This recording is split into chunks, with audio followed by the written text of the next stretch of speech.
जय श्री कृष्णा दोस्तों, मेरा नाम है अजय कृष्णवंशी। हम सांबर या शाकंभरी के चौहान राजवंश के बारे में चर्चा कर रहे थे।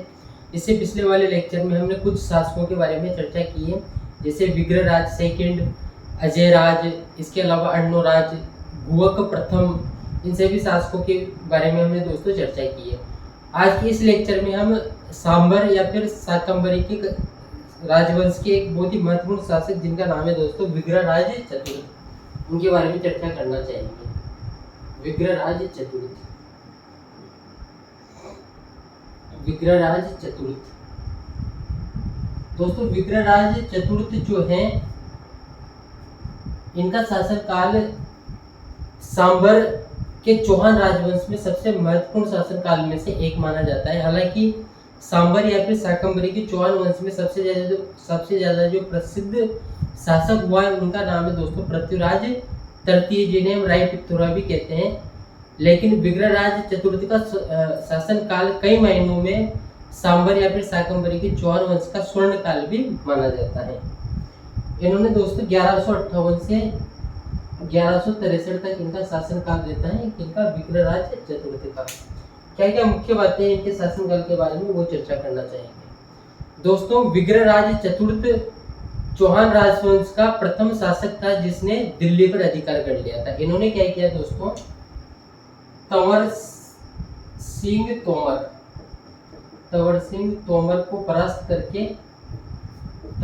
तोमर को इन्होंने परास्त करके दिल्ली पर अधिकार कर लिया था। इस प्रकार से हम कह सकते हैं दोस्तों, सपाल दक्ष सांबर या शाकंभरी का पहला चौहान राजवंश का शासक जिसने दिल्ली पर अधिकार कर लिया था, उसका क्या नाम है, विग्रहराज चतुर्थ उनका नाम है। यानी कि ये पहला चौहान राजवंश का शासक है दोस्तों जिसने दिल्ली पर अधिकार कर लिया था, यानी कि जिसका शासन दिल्ली तक प्रसारित था।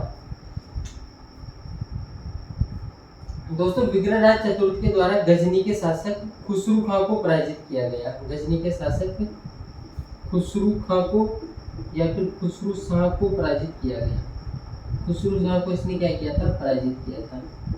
तो एक ये भी जानकारी है इनके रिगार्डिंग, वो भी अपने को ध्यान में रखनी है।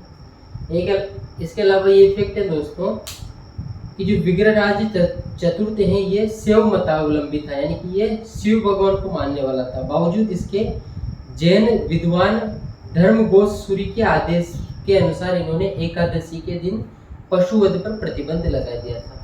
यानी कि खुद क्या था, है शिव मतावलंबी था, शिव मतावलंबी।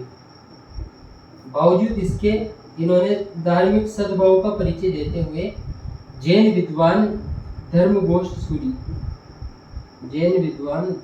सूरी के आदेश से एकादशी के दिन पशुवध पर प्रतिबंध लगा दिया था। एकादशी के दिन पशुवध पर क्या लगा दिया था, इन्होंने प्रतिबंध लगा दिया था। पशुवध पर इन्होंने प्रतिबंध लगा दिया था। दोस्तों, बिसल देव रासो जिसकी रचना नरपति नालय ने की है, उसके अनुसार एक बात का जिक्र मिलता है। विग्रहराज चतुर्थ की पत्नी थी जिसका नाम है रूपवती।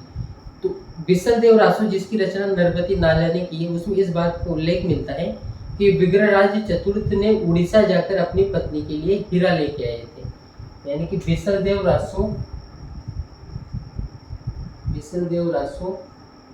जिसकी रचना किसने की थी, नरपति नालय के द्वारा बिसल देव रासो की रचना की गई। इसमें इस बात का उल्लेख मिलता है कि ये अपनी पत्नी रूपमती के लिए उड़ीसा जाकर हीरा लेकर आए। और दोस्तों, ये जो नरपति नालय ने ये जो ग्रंथ लिखा है बिसल देव रासो, इसमें बिसल देव किसको कहा गया है, इसमें बिसल देव कहा गया है विग्रहराज चतुर्थ को। इस वजह से विग्रहराज चतुर्थ का एक और नाम बिसल देव भी देखने को मिलता है। यानी कि विग्रहराज चतुर्थ का ही एक और नाम क्या है, बिसल देव। इन्होंने दोस्तों बिसलपुर बसाया, इसके अलावा बिसलपुर झील का निर्माण करवाया। इन्होंने बिसलपुर झील का निर्माण करवाया। और ये जो बिसलपुर झील का निर्माण इन्होंने करवाया दोस्तों, इसे वर्तमान में हम बिसलपुर बांध कहते हैं। क्या कहते हैं, बिसलपुर बांध कहते हैं। और ये बिसलपुर बांध कहाँ पर है दोस्तों? टोंक में है। ये कौन सी नदी पर है आप कमेंट करके बताना कि बिसलपुर बांध कौन सी नदी पर है। मैं आपको बता रहा हूँ कि टोंक में है। और बिसलपुर झील का निर्माण किसके द्वारा करवाया गया था? विग्रहराज चतुर्थ के द्वारा करवाया गया था। और ये बिसलपुर झील ही वर्तमान में बिसलपुर बांध के नाम से जाना जाता है। बिसलदेव रासु जिसकी रचना नरपति नाले ने की थी, उसमें विग्रहराज चतुर्थ को बिसलदेव के नाम से संबोधित किया गया है। इसके अलावा दोस्तों विग्रहराज चतुर्थ एक विद्वान व्यक्ति थे। कैसे व्यक्ति थे? ये विद्वान व्यक्ति थे और इनके द्वारा दोस्तों एक नाटक की रचना की गई। उस नाटक का नाम है दोस्तों हरिकेली नाटक। क्या नाम है? हरिकेली नाटक। यानी कि बिसलदेव या फिर विग्रहराज चतुर्थ जो कि एक विद्वान व्यक्ति थे, इनके द्वारा दोस्तों हरिकेली नाटक की रचना की गई। और इन्होंने हरिकेली नाटक की रचना करके एक संस्कृत पाठशाला बनवाई थी अजमेर में।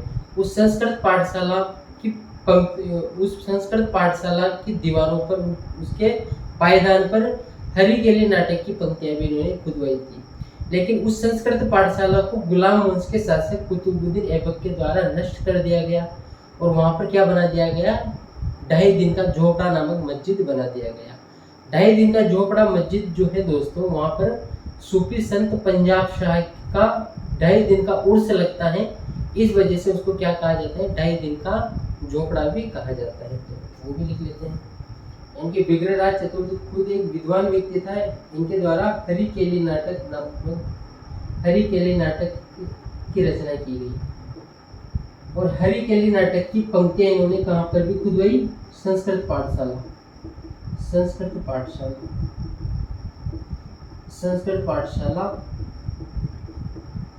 और संस्कृत पाठशाला को किसने नष्ट किया दोस्तों? कुतुबुद्दीन ऐबक के द्वारा इसको नष्ट किया गया। कुतुबुद्दीन ऐबक के द्वारा इस संस्कृत पाठशाला को नष्ट किया गया। और यहाँ पर क्या बना दिया गया? 2.5 दिन का झोपड़ा मस्जिद। 2.5 दिन का झोपड़ा नामक मस्जिद का निर्माण यहाँ पर करवाया गया। और यहाँ पर पंजाब शाह नामक सूफी संत का 2.5 दिन का उर्स लगता है दोस्तों। उर्स का मतलब जो मेला होता है। यानी कि यहाँ पर पंजाब शाह जो कि सूफी संत थे, उनका 2.5 दिन का मेला या फिर 2.5 दिन का उर्स लगता है। इस वजह से इसको 2.5 दिन का झोपड़ा भी कहा जाता है, ऐसा बोला जाता है। ये जो हरिकेली नाटक है दोस्तों, इसकी पंक्तियां प्रसिद्ध समाज सुधारक राजा राम मोहन राय जिनकी मृत्यु कहाँ पर हुई थी? ब्रिटेन के ब्रिस्टल में हुई थी।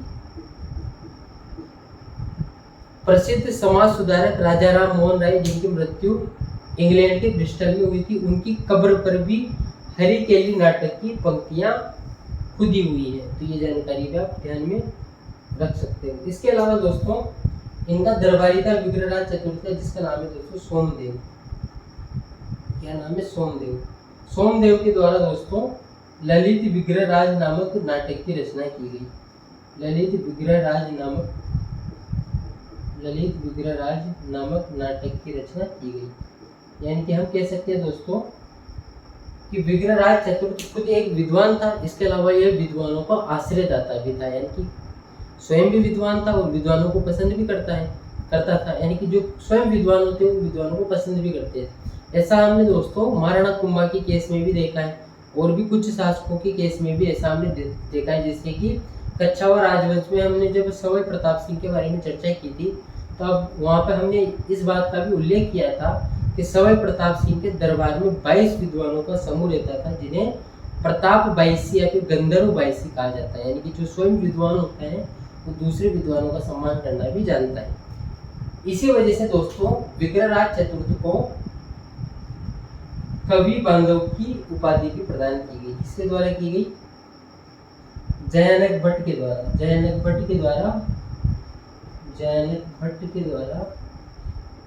भट्ट कौन है दोस्तों? ये पृथ्वीराज चौहान तृतीय यानी कि राय पिथौरा का दरबारी था, जिसका क्या नाम है? जयानक भट्ट। इस जयानक भट्ट के द्वारा अपने ग्रंथ पृथ्वीराज विजय में विग्रहराज चतुर्थ के लिए कवि बांधव की उपाधि निर्धारित की गई, यानी कि कवि बांधव कहा गया। तो इस बात का ध्यान में रखना है। इस बात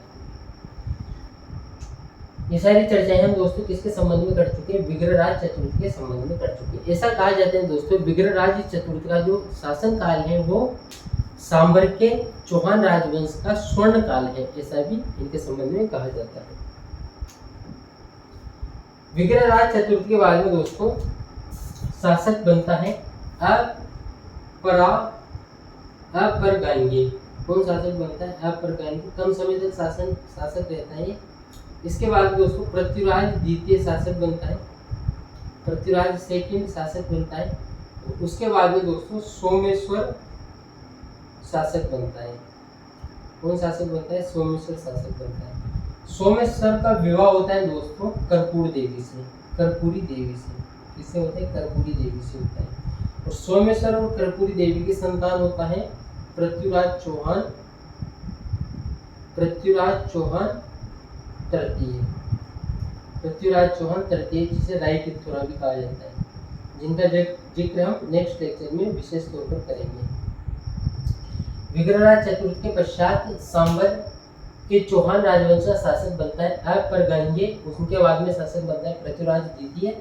उसके बाद में शासक बनता है सोमेश्वर, और सोमेश्वर का विवाह होता है दोस्तों कर्पूरी देवी से, जिससे एक संतान प्राप्त होती है जिसका नाम है पृथ्वीराज चौहान तृतीय या फिर रायपिथौरा, जिनके ऊपर मूवी भी आ चुकी है अक्षय कुमार की। इसका क्या नाम है, सम्राट पृथ्वीराज नाम है, जिसमें उनकी वीरता को भी दिखाया गया है।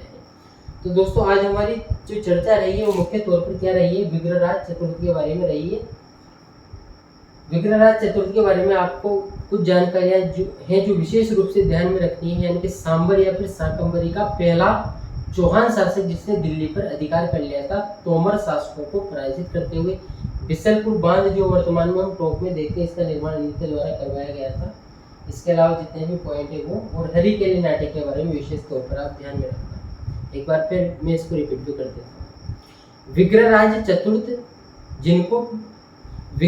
चतुर्थ जिनको दोस्तों बिसल देव भी कहा जाता है, इनके द्वारा हरिकेली नाटक की रचना की गई। इस हरिकेली नाटक की पंक्तियां इनके द्वारा संस्कृत पाठशाला जो कि अजमेर में थी उस पर खुदवाई गई थी, लेकिन कुतुबुद्दीन ऐबक के द्वारा उस संस्कृत पाठशाला को तहस-नहस कर दिया गया, नष्ट कर दिया गया, जिसे वर्तमान में हम 2.5 दिन का जोहरा मस्जिद के नाम से जानते हैं। ऐसा कहा जाता है दोस्तों ये जो 2.5 दिन का जोहरा मस्जिद है, यहाँ पर पंजाब शाह नामक सूफी संत का 2.5 दिन का उर्स लगने के कारण इसे 2.5 दिन का जोहरा मस्जिद कहा जाता है।